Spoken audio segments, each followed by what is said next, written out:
Hi hello sweeties, welcome to my story world. Sanjay నిమిషం పాటు మౌనంగా ఉన్నాడు. ఇష్టం లేదా అని వీరేంద్రవర్మ బాధగా సంజయ్ వైపు చూసి అడిగాడు. తనని చూడండి, పుత్తుడి బొమ్మలా ఉంది. మీ పెంపకంలో పెరిగింది, కాదనడానికి కారణాలేముంటాయి? మా అమ్మా నాన్న కూడా ఉంటుంటే బాగుండేది అని ఆలోచిస్తున్నాను అంతే అని సంజయ్ అన్నాడు.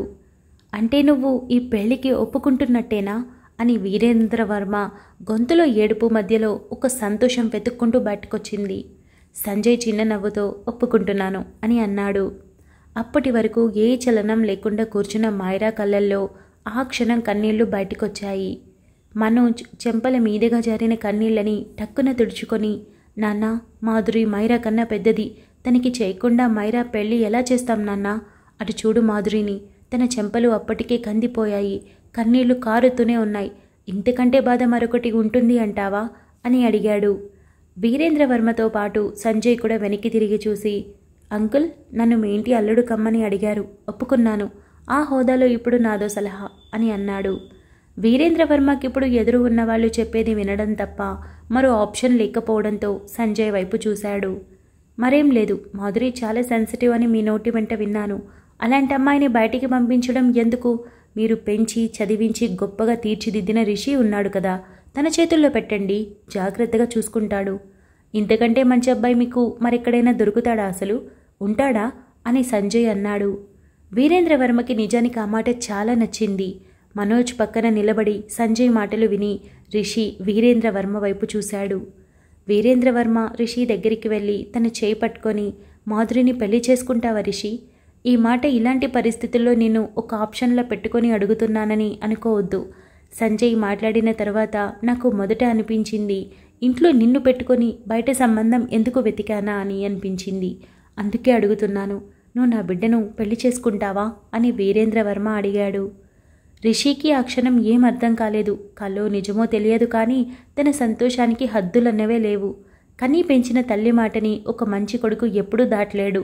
అందుకే వెనక్కి తిరిగి నీలవేణి వైపు చూశాడు. రిషి సమాధానం నీలవేణి దగ్గర ఉందని అర్థమైన వీరేంద్రవర్మ నీలవేణి వైపు చూశాడు.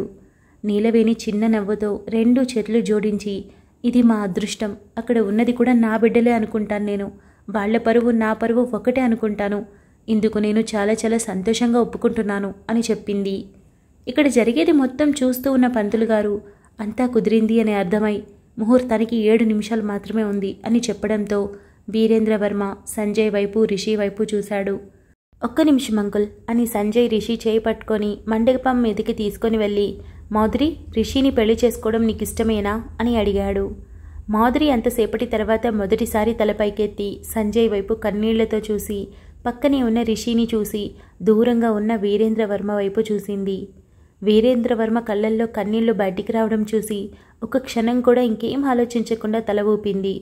మైరా, నీకు నన్ను పెళ్లి చేసుకోవడం ఇష్టమేనా అని సంజయ్ అడిగాడు. మైరా 6 నిమిషం పాటు అలాగే మౌనంగా ఉండి తల కూడా పైకెత్తకుండా అలాగే తలదించి నాకిష్టమే అని సమాధానమిచ్చింది. సంజయ్ రిషి వైపు చూసి కూర్చో అని చెప్పి వెళ్ళి తాను కూడా మైరా పక్కన పీటల మీద కూర్చున్నాడు. ఇద్దరూ కూర్చున్న మరుక్షణం పంతులు గారు ఆయన కర్తవ్యం మొదలుపెట్టారు. ప్రతి ఘట్టం చకచకా పూర్తి చేసి ముహూర్త సమయానికి పసుపు పచ్చని తాళిని సంజయ్ చేతికి రిషి చేతికి అందించారు. మాంగళ్యధారణ మొదలవడంతో మంగళ వాయిద్యాలు హోరందుకున్నాయి. రిషి కొండంత సంతోషంతో మాధురి మెడలో 3 ముళ్ళు వేశాడు. సంజయ్ తాళిని మైరా గుండెల మీద వదిలి ఒక్కో ముడి వేస్తూ ఉంటే మైరా గట్టిగా కళ్ళు మూసుకుంది. కన్నీళ్లు మాత్రం అస్సలు ఆగకుండా వస్తూనే ఉన్నాయి. సంజయ్ 3 ముళ్ళు వేసి పక్కన కూర్చొని అప్పటికప్పుడు కుదిరిన పెళ్ళైనప్పటికీ జనాల గుసగుసలు వింటూ మరో పక్కన సంతోషించే వాళ్ళని చూస్తూ ఆఖరుగా వీరేంద్రవర్మ కళ్ళల్లో అప్పటి వరకు బాధతో కారిన కన్నీళ్లు ఆనంద బాష్పాలుగా మారడంతో మైరా వైపు తిరిగి తన నుదుటి మీద ముద్దు పెట్టాడు. అస్సలు ఊహించని మైరా ఆ క్షణం సంజయ్ వైపు తిరిగి అలాగే చూసింది. సంజయ్ మొహంలో ఎప్పుడూ ఉండే అదే నవ్వు అలాగే చూస్తూ అందరి వైపు చూడమని కళ్లతోనే చెప్పాడు. సగం మంది మాటలు సంతోషంతో ఉంటే సగం మంది మాటలు సూదుల్లా గుచ్చుతున్నా వీరేంద్రవర్మకి పెద్దగా బాధగా అనిపించలేదు. కారణం తన 2 బిడ్డల పెళ్లిళ్ళు అనుకున్న ముహూర్తానికి చాలా మంచి వ్యక్తులతో జరిగినందుకు మనసులోనే సంతోషించాడు. వచ్చిన వాళ్ళు సగం మంది వెళ్ళిపోగా సగం మంది డైనింగ్ రూమ్ వైపు వెళ్లారు. పెళ్లి జరిగిన పరిస్థితులు వేరే కావడంతో ఆ తర్వాత జరగాల్సిన ముఖ్య ఘట్టాలు పూర్తి చేసుకొని వీరేంద్రవర్మ, నీలవేణి ఆఖరి వరకు నిలబడి తమ కొడుకులు తప్పైనప్పటికీ ఆడపిల్లల తోడుగా నిలబడిన ప్రకాశ్రావు, ఇందుమతిల కాళ్ళకి నమస్కరించి ఆశీర్వాదాలు తీసుకున్నారు. అంకుల్, సాంప్రదాయం ప్రకారం మాధురిని తీసుకుని రిషి మీ ఇంటికి వస్తున్నప్పటికీ నేను మైరాని తీసుకుని మా ఇంటికి కదా వెళ్ళాలి అని సంజయ్ అన్నాడు. వీరేంద్రవర్మ మైరా దగ్గరికి వెళ్ళి, డాన్, మంచి వ్యక్తితో నీకు పెళ్లి జరిగింది. జీవితంలో చూడాల్సిన బాధని మొత్తం 5 నిమిషాల్లో చూసేశాం. కానీ ఆఖరి నిమిషంలో పెళ్లి కొడుకు మారినా రాబోయే నీ జీవితం మాత్రం ఏమీ మారదు. సంతోషంగానే ఉంటావు, గొప్పగా బ్రతుకుతావు బంగారు. ఈ నాన్న మీద నమ్మకం ఉంచు, గౌరవం ఉంచు అని చెప్పాడు. మైరా వీరేంద్ర వైపు ఒక్క క్షణం అలాగే చూసి తల ఊపి మౌనంగా ఉండిపోయింది. నీలవేణి మైరా తల మీద చేయి వేసి, జాగ్రత్త నాన్న అని చెప్పింది. మనోజ్ మైరాని చేరి తనను టైట్గా హక్ చేసుకొని వదిలి నుదుటి మీద ముద్దు పెట్టి, నీకు సంజయ్ సార్ గురించి బాగా తెలుసు, నిన్ను బాగా చూసుకుంటారు. ఒకవేళ ఎవరికి చెప్పుకోలేని ఏదైనా సమస్య వస్తే ఖచ్చితంగా ఈ అన్నయ్య ఉన్నాడు అని గుర్తుపెట్టుకో, మర్చిపోవద్దు అని చెప్పడంతో మైరా మనోజ్ వైపు చూసి తల ఊపింది. మాధురి పక్కనే ఉన్న రిషి మైరా దగ్గరకొచ్చి తన 2 చేతులు పట్టుకోవడంతో మైరా రిషి వైపు చూడగానే చెప్పలేనని కన్నీళ్లు బయటకొచ్చి పెదవుల మీద చిన్న నవ్వు చేరి గట్టిగా పట్టుకొని, సో హ్యాపీ ఫర్ యూ, అక్కని బాగా చూసుకో and I love you so much, నువ్వు ఎప్పటికీ నా బెస్ట్ బడ్డీనే అని చెప్పింది. రిషికి కూడా మైరా కన్నీరు చూసి తెలియకుండానే కన్నీళ్లు వచ్చి, సంజయ్ని పెళ్లి చేసుకోవడం తనకు అస్సలు ఇష్టం లేదని తెలిసినా మండపంలో జరిగిన పరిస్థితి వేరే కావడంతో వీరేంద్రవర్మ పరువు నిలబడటమే ఆ క్షణం గొప్పగా అనిపించి మౌనంగా ఉండిపోయిన రిషి తనకు తానే లోపల తిట్టుకుంటూ, ఐఎమ్ సో సారీ రా, నీకు నేనేం చేయలేకపోయాను అని అన్నాడు. మైరా తనను తాను సెల్ఫ్ కంట్రోల్ చేసుకొని కన్నీళ్లు తుడుచుకొని, నీలు అక్క జాగ్రత్త అని నేరుగా మాధురి దగ్గరికి వెళ్ళి ప్రేమగా తనని హక్ చేసుకొని, అలాగే తన చెవి దగ్గర, అక్క, వివేక్ గారు మంచివారే ఉండొచ్చు కానీ రిషి లాంటివాడు ఎక్కడా ఉండడు. ఎందుకంటే ఈ వరల్డ్లోకి ద మోస్ట్ బ్యూటిఫుల్ పర్సన్ ఎవరంటే నేను రిషి పేరు మాత్రమే చెప్తాను. అలాంటి వ్యక్తి నీ జీవితంలోకి వచ్చినందుకు నువ్వు ఆనందించాలి కానీ బాధపడకూడదు. అన్నీ సర్దుకుంటాయి, ఎప్పట్లా నార్మల్గా ఉండడానికి ట్రై చేయి అని చెప్పింది. తను కూడా అలాంటి పరిస్థితుల్లో ఉండి ధైర్యం చెప్తుంటే మాధురికి ఏం చెప్పాలో అర్థం కాక, I miss you and I love you అని చెప్పింది. మైరా ఏం చెప్పకుండానే తిరిగి వచ్చి సంజయ్ పక్కన నిలబడింది. దుర్ముహూర్తం వస్తుంది, ఇక బయలుదేరండి అని నీలవేణి అనడంతో సంజయ్ మైరా వైపు చేతిని చాచాడు. మైరా అందరి ముందు తప్పక సంజయ్ చేతిలో చేయి వేసి పట్టుకుంది. వెళ్ళొస్తాం అని సంజయ్ చిన్న నవ్వుతో చెప్పి అప్పటికే డ్రైవర్తో నైనిక కార్ రెడీగా ఉంచడంతో తీసుకుని వెళ్ళి డోర్ ఓపెన్ చేసి మైరా కూర్చున్న తర్వాత డోర్ క్లోజ్ చేసి మరోవైపు వెళ్ళి సంజయ్ కూర్చున్నాడు. కారు కళ్ళ ముందు వెళ్ళిపోయింది. వెనకనే వీరేంద్రవర్మ అక్కడ ఉన్న అతి కొద్ది మంది బంధువుల్ని సెక్యూరిటీకి అప్పగించి అక్కడంతా చూసుకోమని చెప్పి రిషి మాధురిని తీసుకొని బయలుదేరాడు. పవిత్ర పూర్తి షాక్లో ఉండిపోయి అసలు అర్థం కాక ఆలోచిస్తూనే వాళ్ళ అమ్మా నాన్నతో ఇంటికి చేరుకుంది. కారులో కూర్చొని వెనక్కి తలవాల్చి కళ్ళు మూసుకున్న మైరా తిరిగి హారన్ సౌండ్తో ఉలిక్కిపడి కళ్ళు తెరిచింది. వాచ్మెన్ డోర్స్ ఓపెన్ చేస్తూ ఉండగా బయట ఆర్కేస్ విల్లా అని బోర్డు చూసి తన చూపు ఇంటి మీద పడింది. మొదటి నుండి గొప్పగానే పెరిగిన మైరాకి ఆ ఇల్లు వాళ్ళకన్నా కాస్తంత గొప్పగా తోచింది. అంతేకాని కళ్ళు చెదిరిపోయేంత అందాన్నైతే ఇవ్వలేదు. అన్నింటికీ మించి బాధతో వచ్చిన అమ్మాయికి అది ఎలాంటి ప్యాలెస్ అయినా సరే ఒక గుడిసె కంటే తక్కువగా కనిపిస్తుందని ఆ క్షణం తనకి అనిపించింది. కారు ఆగగానే సంజయ్ దిగి మైరా వైపు వెళ్ళి డోర్ ఓపెన్ చేశాడు. మైరా కార్ దిగి సంజయ్ వైపు సీరియస్గా చూసి పక్కనే నడిచింది. గుమ్మం వరకు చేరుకొని లోపలికి వెళ్ళబోతున్న మైరా చేతిని పట్టుకొని సంజయ్ ఆపి, కొత్తగా పెళ్ళైన పెళ్ళికొడుకు పెళ్ళికూతురు మామూలుగా వెళ్ళకూడదని తెలియదా నీకు అని ఆపేసి నైనిక వైపు చూశాడు. నైనిక వెంటనే లోపలికి వెళ్ళి నేరుగా కిచెన్లోకి వెళ్ళేసరికే వంట చేస్తూ ఉన్న వాణి నవ్వుతూ, ఏంటి విచిత్రంగా ఈ టైంలో వచ్చావు అని అడిగింది. సంజయ్ సార్ పెళ్లి చేసుకొని వచ్చారు, దిష్టి తీయాలిగా, త్వరగా రెడీ చేయండి అని నైనిక అనడంతో వాణి షాక్ అయింది. అయ్యో మేడం, మీరిలా ఫ్రీజ్ అయిపోతే ఎలా, ఉండండి అని తనే స్వయంగా ఒక పళ్ళెం తీసుకొని ఎక్కడ ఏముంటాయో బాగా తెలిసిన ఇల్లు కావడంతో ఎర్ర నీళ్లు తయారు చేసి ఇదిగోండి తీసుకోండి అని వాణి చేతికిచ్చి పదండి మీ కోడల్ని చూడండి అని అనింది. నైనిక నువ్వేం మాట్లాడుతున్నావు అని వాణి అంటూ ఉండగానే భుజాలు పట్టుకొని చేతులు వేసి మేడం ముందు మీరు పదండి అంటూ కిచెన్లో నుండి హాల్లోకి తీసుకొచ్చింది. గుమ్మం దగ్గర సంజయ్తో పాటు పక్కన మైరా పెళ్లి బట్టల్లో ముద్దు గుమ్మలా తయారైన మొహంలో కొంచెం కూడా కళ లేకపోవడం గమనించిన వాణికి అసలేం అర్థం కాకుండానే దగ్గరికి చేరింది. వాణిని చూడగానే సంజయ్ చిన్న స్మైల్తో మైరా భుజం చుట్టూ చెయ్యేసి నించున్నాడు. వాణి సంజయ్ వైపు అరక్షణం పాటు అలాగే చూడడంతో అమ్మా కానివ్వు అని అన్నాడు.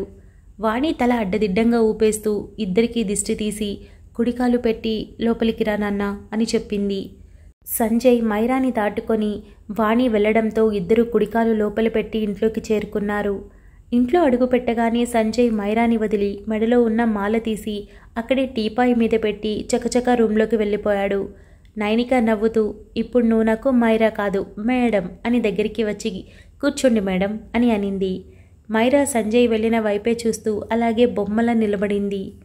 వాణి తీసుకువెళ్లిన ఎర్రనీళ్లు బయటపడేసి హడావిడిగా లోపలికొచ్చి నైనిక అసలేం జరిగింది, నిన్న ఈ పాప నలుగుకి వెళ్ళాను అని వాణి చెప్పింది. అంతలో సంజయ్ డ్రెస్ మార్చుకొనొచ్చి టీపాయ్ మీద పెట్టిన మాలని మెడలో వేసుకొని మైరా చేపట్టుకొని నేరుగా వాళ్ళ నాన్న రూంలోకి తీసుకుని వెళ్ళాడు. మైరా ఒక బొమ్మలా సైలెంట్గా ఉంది. సంజయ్ లోపలికి అడుగు పెట్టగానే డోర్ ఓపెన్ అవ్వడంతో వాళ్ళ నాన్న రాజ్ కుమార్ కళ్ళు తెరిచి చూశాడు.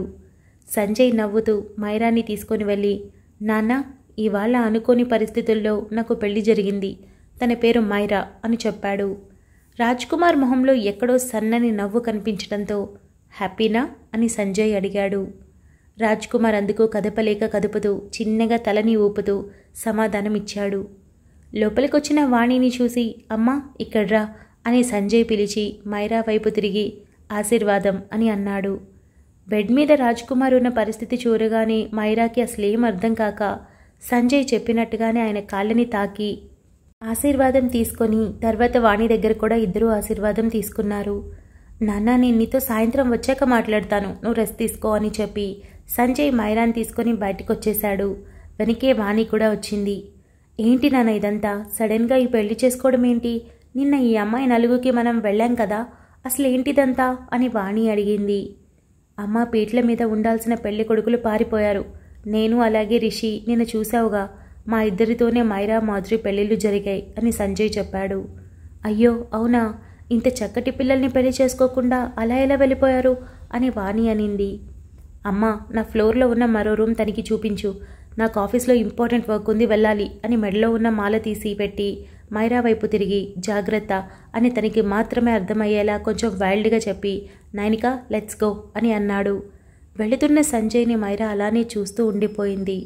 వాణి కిచెన్లోకి వెళ్ళి మంచినీళ్లు తీసుకొచ్చి తాగమ్మా అని తనే నోటికి అందించి కాస్త వాటర్ తాగించి ఏం ఆలోచించుకో, ప్రస్తుతానికి అలా ఆలోచించకుండా ఉండటమే మంచిది, ఇలారా అని మైరాని సంజయ్ ఫ్లోర్లోనే ఉన్న సంజయ్ రూమ్ పక్కనే ఉన్న మరో రూమ్ దగ్గరికి తీసుకుని వెళ్ళి కాస్త రెస్ట్ తీసుకో, నేను నీకోసం ఏమైనా తీసుకొస్తాను అని వాణి అనింది.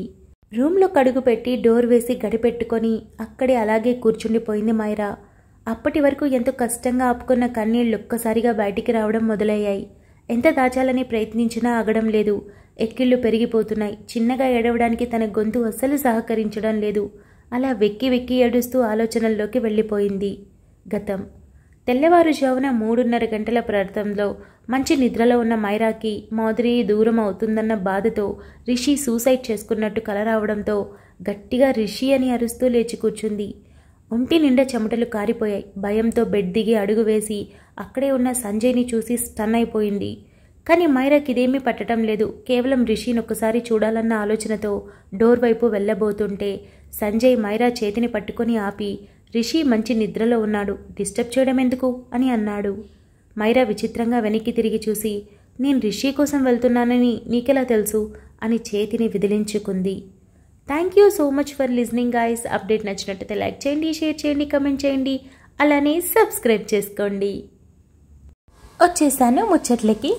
మరేమో టైంకి అప్డేట్ చెప్పినట్టుగా వచ్చేసింది. ఇకపోతే నా వాటా నాకు కూడా ఇచ్చేయాలమ్మా. మీరు ఇచ్చేస్తే నాకు అంటే మనం ఇంత కష్టపడేది దేనికోసం అంటే మీకు రిలాక్సేషన్ ఇస్తుంది, మీ కమెంట్స్ నాకు రిలాక్సేషన్ ఇస్తాయి.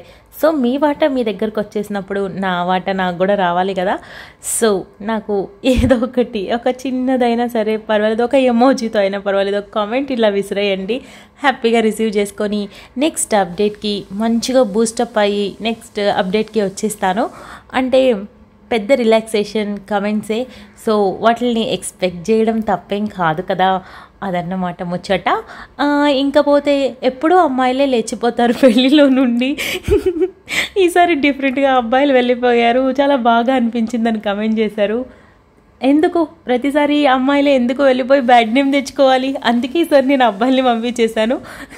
యాక్చువల్లీ నేను ఇది ఒకటి ఎక్స్పెక్ట్ చేశాను, మైరాని తీసుకొని వెళ్ళిపోయి సంజయ్ మ్యారేజ్ చేసుకుంటే ఎలా ఉంటుందని థింక్ చేశాను. బట్ అలా చేస్తే వీరేంద్ర వర్మ తల్లి లేకుండా బిడ్డల్ని ఎంతో బాగా పెంచినప్పటికీ మైరా అని సంజయ్ తప్పించినా సరే లోకమంతా మైరాదే తప్పంటారు కదా. సో ఎందుకో ఒక తండ్రి ప్లేస్లో ఆ టైంలో నేను వీరేంద్ర వర్మ గురించి ఆలోచించి అది రాయలేకపోయాను. సో రిషి ఎలాగో మాధురిని పెళ్లి చేసుకోవాలి, అలా చేసుకోవాలంటే రిషి బాధపడడం అదంతా వగేరా వగేరా మార్చేశాను. ఫర్దర్గా మీకు ఇక్కడ అసలు ఏం జరిగిందనేది మ్యాటర్ మొత్తం సంజయ్ మాటల్లోనే వింటారు, అంటే చాలా చాలా చాలా రోజుల తర్వాత. బట్ ఎక్కడ లింక్ అయితే మిస్ అవ్వదు. అదనమాట. మొత్తానికి పెళ్ళి అయిపోయింది, సంజయ్తో కలిసి అత్తారింటికి వెళ్ళింది, కొడి కాలు పెట్టి లోపలికి కూడా వెళ్ళిపోయింది. సరే ఇక్కడ నుంచి ఇంకా స్టోరీ స్టార్ట్ అవుతుంది. ఫస్ట్ అంటే కొన్ని ఎపిసోడ్స్ మాత్రం కొంచెం ఫన్ ఎమోషనల్ డ్రామా ఎక్కువ ఉంటుంది. ఆ తర్వాత అసలు స్టోరీ మొదలవుతుంది. అక్కడి నుంచి అనమాట ఇంకా వెనక్కి తిరిగి చూసుకునేది ఉండదన్నమాట. ముందుకు వెళ్ళిపోతూనే ఉంటుంది స్టోరీ. అసలు ఆ ఇంట్లో ఎవరున్నారు, కీర్తన ఎవరు, జగన్నాథం ఎవరు, సంజయ్కి మైరాకి వీళ్ళకి ఏంటి సంబంధం, అసలు సంజయ్ ఎందుకు పెళ్లి చేసుకున్నాడు, ఇలాంటి ప్రశ్నలు మన దగ్గర చాలా ఉన్నాయి కదా.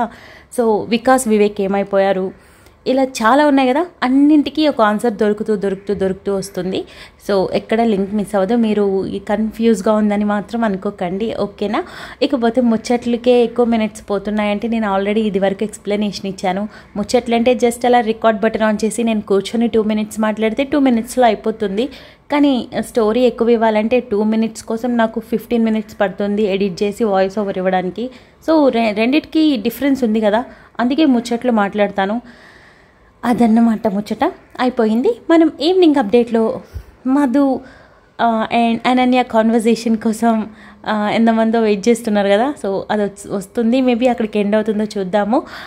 అది ఇంతే. నెక్స్ట్ అప్డేట్లో కలుసుకుందాం. అంతవరకు keep smiling, stay healthy, by guys.